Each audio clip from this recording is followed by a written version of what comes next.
Hey crafty friends, Christina here with you from SunnyDay Memories. So this month with our Crafty Copycat Creations, my sister-in-law and I are doing some projects that have hidden messages in them. We thought that that would be kind of a fun idea for this month. And so I went back to a card design that I haven't done for several years.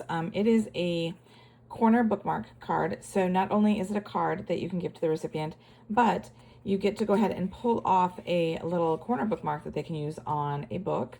And below it is a little hidden message. So I thought that would be really fun for the start of school using our new Learn and Grow stamp set. Here, let me pull it out to show you.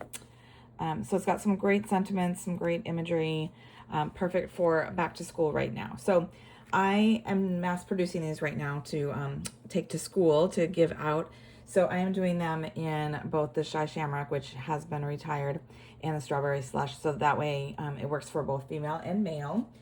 So let's go ahead and get started creating one. All right, we'll move those to the side. So we are just doing a flat base for our card. It's not a complete card. The card itself is just this little center part. So it measures 4 1/4 by 5 1/2, and I'm using basic black.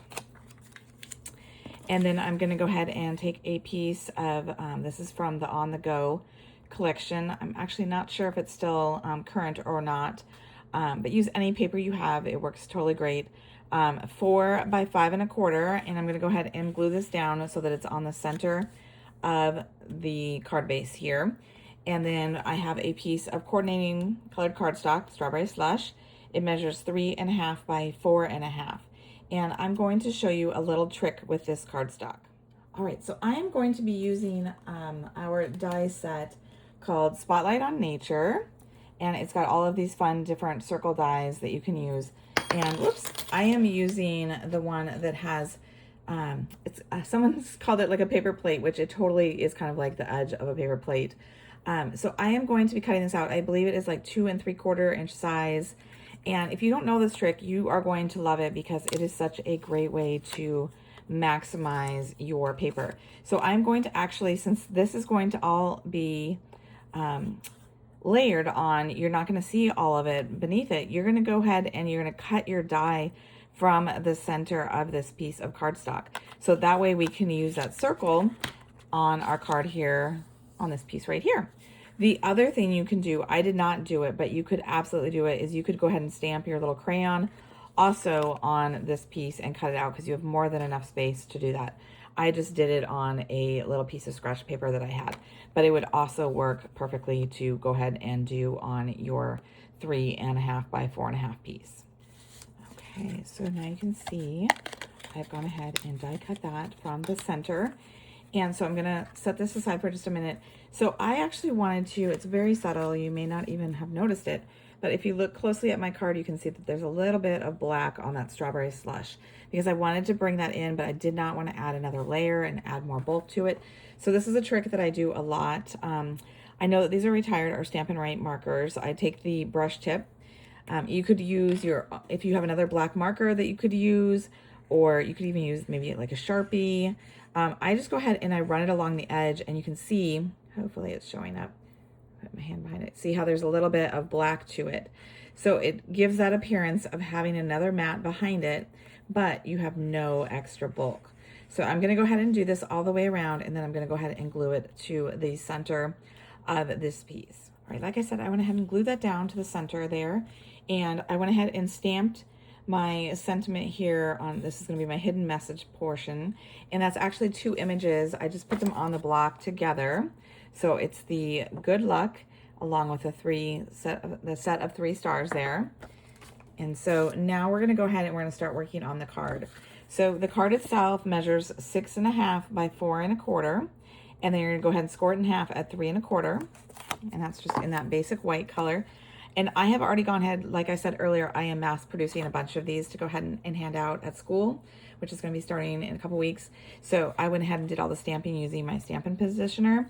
So I did the welcome back sentiment here on the front, and then on the inside it says just a note, so that way I can go ahead and write my note to each recipient. So this piece, I can go ahead and I can glue it right here on the center and see how that goes ahead and covers up that open space, and no one knows the difference. So I'm going to go ahead and glue that down, and then I'm going to glue down this piece here, and it's going to be really close. I'm going to just leave a little bit of white at the top and a little bit of white here on the right hand side, basically going ahead and just making sure that my sentiment is straight and that this is as close to the top and side as I can get.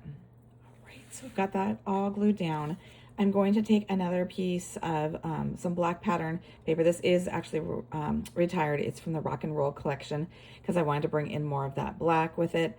And this measures 3 1/4 wide by 3/8 inch wide or tall. And I'm just going to go ahead and put this here along the base here, leaving a little bit of white here, but it's like right underneath the sentiment. So that way it ties in some more black with my card. Okay, let's go ahead and create our bookmark, our corner bookmark.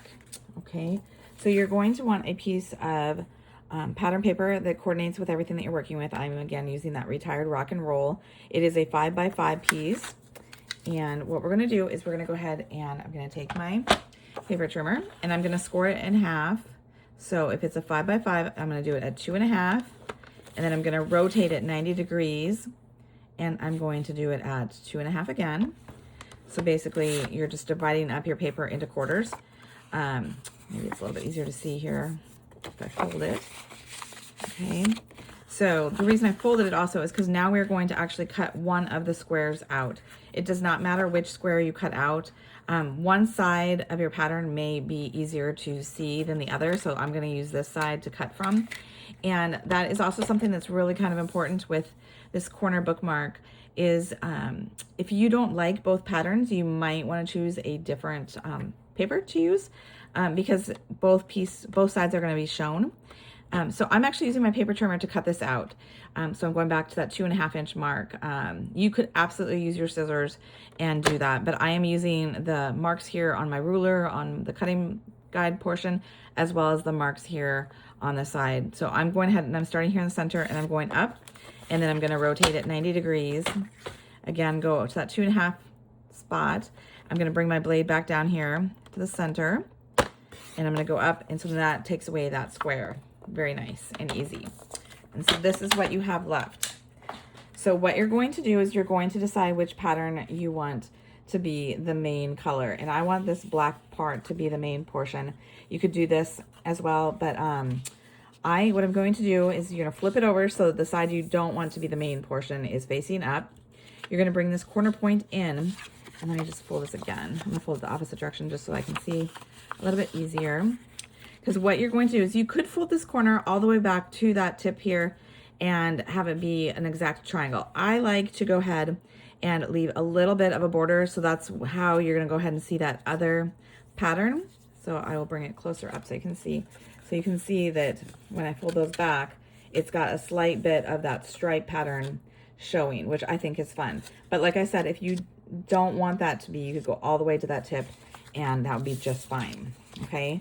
So that's what you're going to do. And then you're going to go ahead, and I like to just use some tear and tape, and I'm just going to go ahead and put a little piece behind that corner and stick it down so that way it will not move. Okay. You do not need to glue the whole thing down. It's okay to have it be loose like that. All right. So then next what you're going to do, so you have it like this with your corner here in the center, you're going to bring this left hand flap. It's going to go over like that. So it's going to basically go underneath that corner piece, and then this piece on the right is going to go behind that. And so then what you're going to do is you're going to be gluing on the inside here. That would be the right hand piece. So let me just show that again, because I think this is probably like the tricky part, but once you got it, it's super simple to do. And like I said, I'm like mass producing, so I've done this so many times. So you've got your corner piece here in the center. You're going to bring this left flap under, right underneath that, and then you're going to bring the right flap underneath that, so that you're kind of creating it all into the single image here. So then when you go ahead and open it up, you're going to go ahead and put some, again, I use the tear and tape just because I think it is super fast and sticks really well. I'm putting a strip up at the top, and then I'm going to put a strip at the bottom. But before I go ahead and seal it closed, because that's what I'm doing, is basically sealing it closed so that way this back portion is sturdier for the bookmark.